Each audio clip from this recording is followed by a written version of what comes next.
On a cool evening, when the moon shone full and bright, the villagers of Umuaka gathered in the square. Children sat across, legged on the red head, their eyes wide, their ears sharp. The drums had slowed to a heartbeat rhythm, and the old one cleared his throat before speaking. "My children," he began, his voice deep like the rustle of palm fronds in the wind.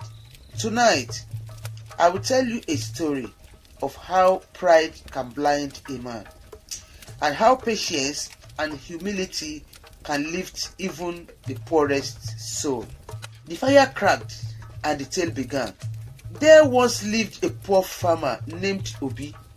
At 50 years, his body was lean, his back bent from years of hoeing the stubborn earth. His skin was darkened by the sun, and his wrapper was often patched by Adaeze, his only daughter. Adaeze was 25, tall and graceful like the palm tree that grows straight without twisting. She was not adorned with beads or silks, but her beauty shone in her strength. Her laughter carried like bird song, and her eyes spoke of determination. Each dawn, before the cock crowed, Adaeze tied her wrapper, wrapped her scarf, and followed her father to the fields. Together, they tilled the land, planting yams, cassava, maize, and vegetables. The sweat on the brows watered the earth. When the sun became a fiery whip, they did not rest. When their stomachs rumbled, they pressed on. At dusk, they carried baskets to the marketplace. There, voices rose like a chorus, women calling prices, children running between stalls, goats bleating, traders singing praise of the goods. Obi and Adaeze spread their mats, hoping to sell enough for palm oil, salt, and soap. But in that same village lived Okeke, a rich man whose barns bulged with yams, whose goats and cows grazed fat, and whose wives and children strutted in fine wrappers. Okeke's footsteps were always loud, his gold wristwatch glistening, his walking stick tapping proudly against the earth. When he passed the market, he would mock Obi. "Old man, is that the best your tired hands can bring?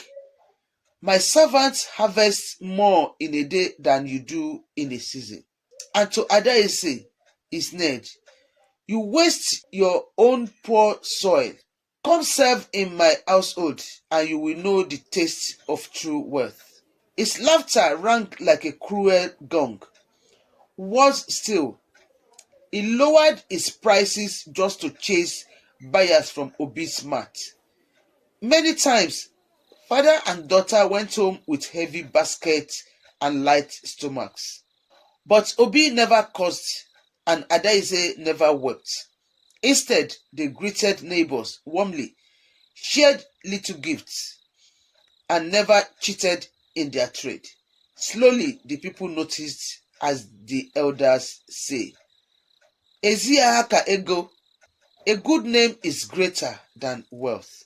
One year, the rains delayed, the earth cracked, the leaves curled, and famine crouched like a thief at the edge of the village.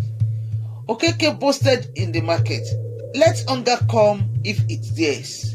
My barns are full." But when the rains finally returned, they brought pests. Okeke, careless in his pride, had stored his crops poorly. Weevils feasted on his yams, rats tore his maize, and mold devoured his cassava. His barns smelled of rot. Meanwhile, Obi and Adaeze, though poor, had planted wisely. They stored their harvest carefully, covering yams with dry grass, keeping maize in clay pots and drying cassava on raised platforms. Their farm flourished when others failed. Soon, villagers went to Okeke's barns only to find spoiled food. Their faces turned in anger, and shame clung to him like a dirty cloth. But when they came to Obi's hut, Adaeze met them with kindness, sharing food even with those who had no money. Truly, it is said, Ụnwata kwocha aka, ozoro okenye rie nri. When a child washes his hand clean, he eats with elders. The elders called a great meeting at the market square. The drum beat slowly, the air heavy with judgment. Before all the people, Okeke was questioned. His pride collapsed like a weak fence in the rain. Then they turned to Obi and Adaeze. The people sang their names, the women ululated, and the youths danced. The elders blessed them, declaring, Akuna ezi, Obi ikena ezi aka. True wealth comes from strength of heart and the work of one's hands. From that day, Obi and his daughter were no longer seen as poor. They were honored as examples of humility and diligence. The villagers looked upon them with respect, for they had conquered not with health, but with character. The old one leaned closer to the fire, his eyes glowing in the flames. So, my children, he said, when pride rises like the midday sun, remember this. Onye buruchi ya uzo, ogbagbo onwe ya nozo. He who runs ahead of his destiny runs himself into destruction.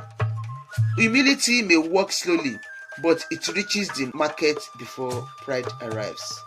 The drum sounded again, and the children clapped.